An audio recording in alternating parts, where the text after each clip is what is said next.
মিজমিজি বাতানপাড়া এলাকায় একটি চাঞ্চল্যকর হত্যাকাণ্ড সংঘটিত হয়। উক্ত হত্যাকাণ্ডে ডিসিস্ট সাদিয়া 23 এর বড় ভাই রিয়াজ মোল্লা বাদী হয়ে সিদ্ধিরগঞ্জ থানার মামলা নং 25 তারিখ 15/7/26 ধারা 302/34 দণ্ডবিধি দায়ের করেন। উক্ত মামলাটি আমাদের পিবিআই শিডিউলভুক্ত হওয়ায় গত 16/7/26 তারিখে আমরা অধিগ্রহণ করে এসআই রিয়াজউদ্দিন রনিকে তদন্তকারী কর্মকর্তা নিয়োগ করি।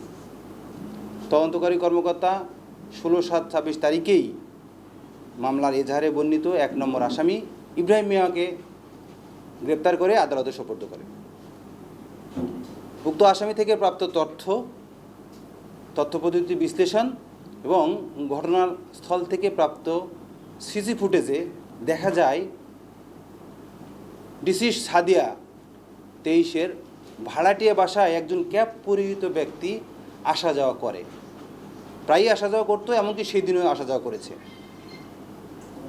এই ক্যাব পরিহিত ব্যক্তিকে শনাক্ত করার জন্য আমরা ডিসিস্ট সাদিয়ার 6 বছরের শিশুকন্যা তানিয়াকে নিয়ে এসে জিজ্ঞাসাবাদ করি। তানিয়াকে সিসি ফুটেজ দেখানোর পর বলে যে এই ব্যক্তি আরিয়ান চাচ্চু বলে জানায়। তৎক্ষণিক আমার তদন্তকারী কর্মকর্তা সাদিয়ার ব্যবহৃত একটি টিকটক আইডি থেকে ছবি ওই বাচ্চাটিকে দেখালে বলে এটাই তো আমার সেই আরিয়ান চাচ্চু, যে আমাদের বাসায় প্রায়ই আসা যাওয়া করে, এমনকি রাতেও থাকে। ঘটনাটি আমার তদন্তকারী কর্মকর্তা গভীরভাবে নিয়ে পর্যালোচনা করে ওই টিকটক আইডির ছবি, প্রাপ্ত এনআইডি এবং ওই যে ফুটেজ থেকে প্রাপ্ত ক্যাব পরিহিত ব্যক্তিটিকে এক জায়গায় করে মিলিয়ে দেখা যায় এটাই সেই মোহাম্মদ রাজ্জাক ওরফে আরিয়ান 25।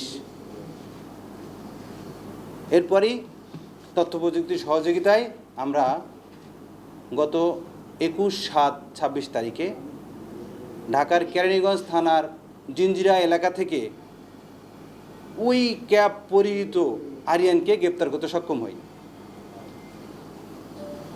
গ্রেপ্তারকৃত ব্যক্তি আরিয়ানকে জিজ্ঞাসাবাদ করলে ডিসিস্ট সাদিয়ার সাথে তার পরকীয়ার সম্পর্কে লিপ্ত থাকার বিষয়টি স্বীকার করে এবং এই পরকীয়াকে কেন্দ্র করেই সাদিয়া যখন তার ভাড়াটিয়া বাসায় চাপ সৃষ্টি করে যে তুমি আমাকে বিয়ে করছো না কেন, এই কথা কাটাকাটির জের ধরেই সাদিয়া একটি চড় মারে। এই চড় মারার পরে তাদের ধস্তাধস্তিটা বেড়ে যায়। এক পর্যায়ে এই আসামি আরিয়ান সাদিয়াকে গলা চেপে শ্বাসরোধ করে তার মৃত্যু ঘটায় এবং সাদিয়ার ব্যবহৃত মোবাইল ফোন এবং কিছু আসবাবপত্র নিয়ে আত্মগোপনে চলে যায়। উক্ত বিষয়ে আসামিকে আমরা জিজ্ঞাসাবাদ করে এই তথ্যগুলো নিশ্চিত হই। আরিয়ানকে জিজ্ঞাসাবাদ করলে প্রেমিকা ডিসিস্ট সাদিয়া 23কে হত্যাকাণ্ডের কথা স্বীকার করে গত 22/7/25 তারিখে ফৌজদারি কার্যবিধি 164 ধারা মোতাবেক বিজ্ঞ আদালতে তার দোষ স্বীকারোক্তিমূলক জবানবন্দি প্রদান করে। উক্ত বিষয়ে আরও তথ্য পাওয়ার জন্য মূল রহস্য উদ্ঘাটন এবং অন্য কোনো আসামি থাকলে গ্রেপ্তারের পরবর্তী তদন্ত কার্যক্রম অব্যাহত আছে।